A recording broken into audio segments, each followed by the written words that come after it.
Los cánones de manejo emocional actualmente nos piden que expresemos abiertamente, que no nos enganchemos, que dejemos fluir, que seamos conscientes. En otras recomendaciones trascendentales que te hacen saber y desde la lógica suenan bien y adivina qué, pues los ocupamos como máscara para todas nuestras redes sociales. No hay ningún problema con el hecho de expresarlo o gritarlo o cantarlo. Es más, si lo publicas abiertamente, pues no habría ningún problema siempre y cuando sea coherente con lo que estás sintiendo. Sin embargo, estábamos hablando de que para procesar aquello que viví o aquello que estoy viviendo, tenemos que identificar primero si aún tengo la herida. Y si ya es una herida sanada y ya estoy al 100, bueno, pues entonces esa herida sana nos va a ayudar a conseguir la paz que pregonamos en las redes sociales y esa tranquilidad o iluminación que muchos dicen, que piensan o que sienten. Sin embargo, también hemos dicho en otros videos que una herida emocional no se sana en una semana, en 2 semanas, en 3 semanas o en 2 días. Lleva un proceso. Por eso es que le hacíamos el comparativo con una fractura física. Una fractura emocional, al igual que una fractura física, llevas un tiempo natural de recuperación. Y es allí donde te puedes dar cuenta de que las cosas no andan bien con estas personas que publican sus frases trascendentales en todas sus redes sociales después de una ruptura amorosa. ¿Por qué? Porque están pasando por alto la fractura emocional que tienen. Hablemos de otro grupo de personas que no expresan ni el hate ni la buena voluntad.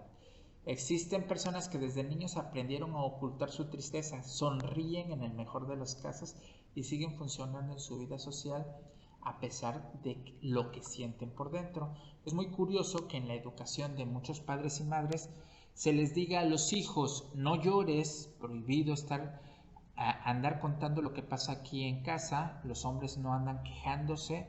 ¿A poco crees que no me duele que estos niños son testigos de las frases y de la vida de los adultos?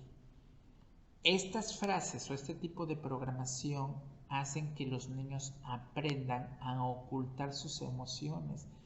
Es como si fuera un entrenamiento y ya cuando son adultos se expresan a sí mismos: no permitiré que me vea llorar, no le daré el gusto de verme humillada, jamás lloraré frente a un hombre que no vale nada, entre otras frases célebres que hacen ver que hay un niño lastimado ahí, que tiene que aprender de esas heridas emocionales, que tiene que aprender a procesar, no solamente a ocultar o a contener sus emociones. Déjame decirte que estas son programaciones, son creencias que condenan a muchos adultos. Y una vez que los adultos, mujeres o hombres, quieren que sus parejas les cuente cómo les va su día, que les digan cómo se sienten, que sean sensibles y que sean detallistas, que platiquen qué les pasó durante el día, pues estos jóvenes que están programados para no mostrar sus emociones, que desde niños fueron señalados, criticados o entrenados para contener sus emociones, es obvio que cuando son adultos van a tener problemas porque simplemente no lo van a hacer, no les nace ya hacerlo. También hay mujeres que les nace no hablar y les parece muy intrascendente. Sin embargo, tenemos que considerar que un niño tendría que dejar fluir o salir sus emociones libremente.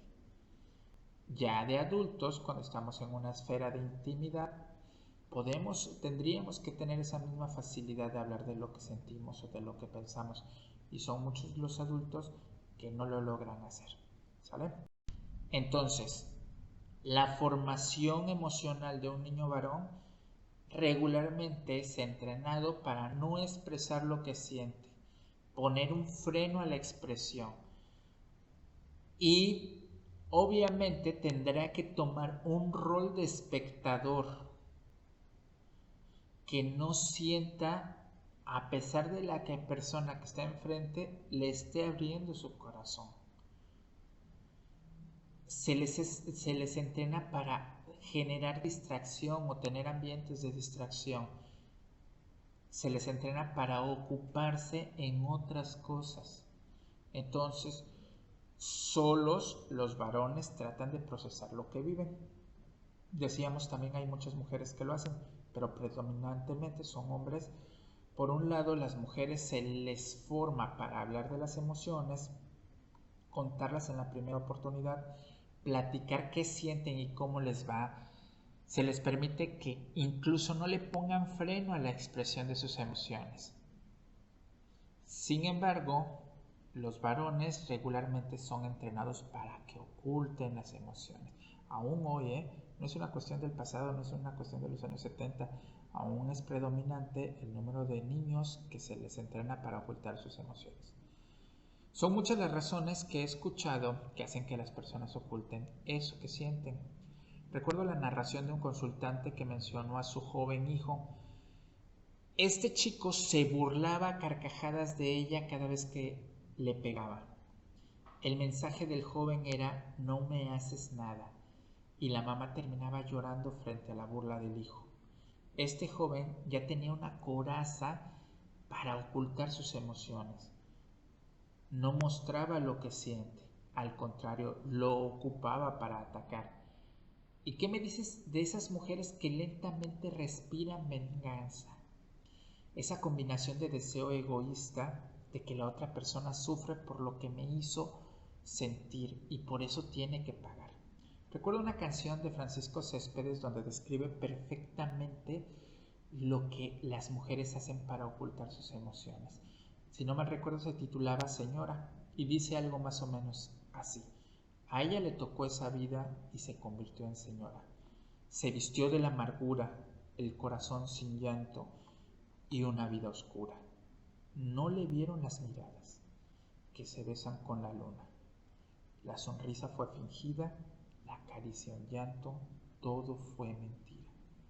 El alma le cambió, perdió la fe y respiró venganza cada hora, cada vez. Señora, a veces la vida nos lleva hasta la locura y solo nos salva el amor, el milagro. En pocas palabras, el ocultar las emociones se vuelve una estrategia para procesar los eventos de la vida. Ni bueno ni malo, solo ello. Ese procesamiento tarde o temprano puede desbordarse y colocar en crisis a las personas. Una crisis de ansiedad, una crisis de tristeza, una crisis de angustia, porque han hecho una mala combinación de pensamientos y creencias sobre las experiencias vividas. La valoración e interpretación de lo que se vive depende de qué tantas heridas tengamos y qué tantas de esas heridas que tenemos estén sanas. Entonces, aquellas personas que tú veas en el día a día expresando sus emociones fuertemente en contra de alguien, está lastimada o está lastimado. Y aquellas personas que no muestran sus emociones y que ponen una coraza, también están lastimados. Ambos extremos nos hacen referencia de que aún no se han procesado las cosas que vivieron. El reto es aprender de los que procesan sus emociones de forma diferente. Ya hemos hablado de las personas que ocultan sus emociones y de algunas de las razones del por qué lo realizan. Ahora hablaremos sobre las personas que experimentan la vida de forma diferente. Cuando tengas la oportunidad de conocer a alguien que se muestra fuerte ante la desgracia, cuerdo ante la zozobra o feliz cuando pareciese que todo lo que vive justificaría que se entristeciera, entonces tienes la oportunidad de aprender a identificar cómo procesa la experiencia sensorial. 2. Cómo representa la información en su mente. 3. Cómo le damos sentido a esa experiencia. Repito, 1. cómo esa persona procesa lo que experimenta a nivel sensorial. 2, cómo representa esa información aquí en su mente casi al instante. Y 3, cómo le damos sentido a la experiencia. Lo vamos a explicar brevemente. Bueno, los pasos para procesar lo que vivimos lo podemos describir con una escena de béisbol. Imaginemos a un jugador de béisbol, cómo toma el bate. El instante en que le pega a la bola es la experiencia sensorial.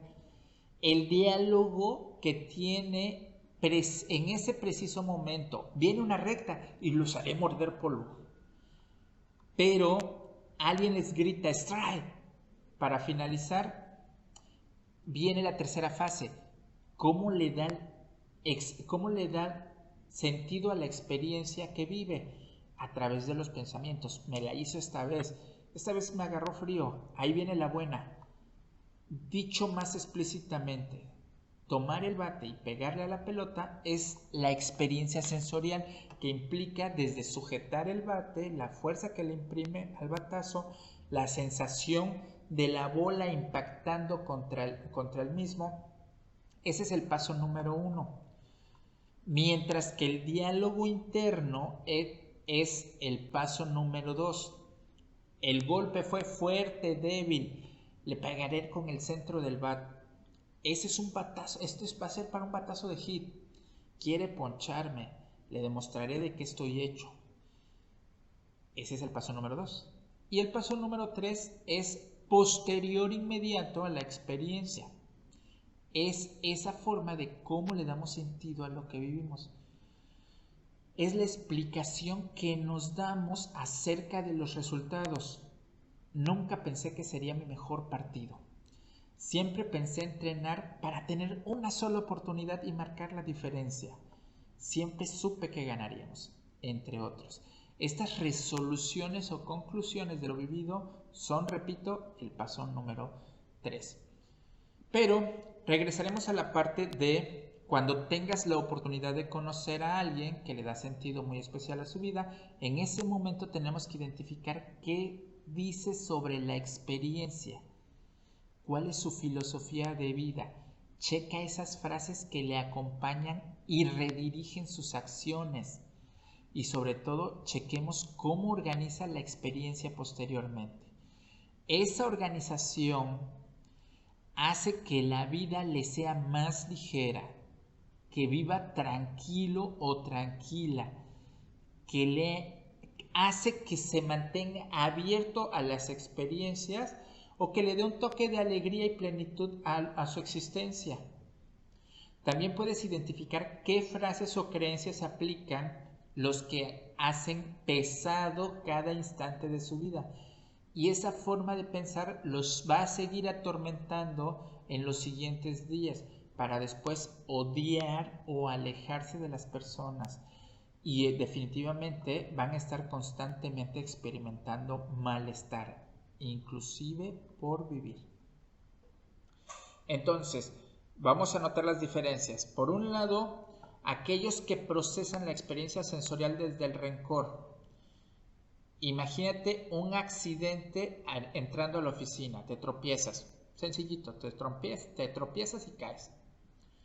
Solo fue eso, sin ninguna consecuencia, resbalaste y caíste. Sin embargo, tu diálogo al instante puede ser un juicio, ofenderte, criticarte o devaluarte a ti mismo, culpar o atacar a otras personas. Y en el tercero, cuando las personas lo narren, el tercer paso o la tercera fase, podemos identificar qué resoluciones o cómo lo organizó en su mente. Odio ser pobre, todos se rieron de mí, ¿por qué me pasa esto a mí? Fíjate qué diferente es procesar con otro estilo. Misma escena, te tropiezas y caes, entrando a la escuela, al negocio o a la oficina. Tu diálogo al instante pueden ser algunas preguntas. ¿Para qué? ¿Qué aprendí? ¿Cómo contribuye esta caída en mi vida? Saludas a todos, te vas riendo de la escena, te sacudes, te levantas y sigues. En tu mente puede estar acompañado este manejo de algunos principios de vida como esto puede mejorar. Cada paso es un aprendizaje, nada es eterno, todo cambia. Ambas experiencias fueron las mismas. El procesamiento que se le da a la experiencia dentro de nuestra mente, qué procesamos, para qué nos sirve, cómo lo almacenamos, es lo que va a marcar la diferencia.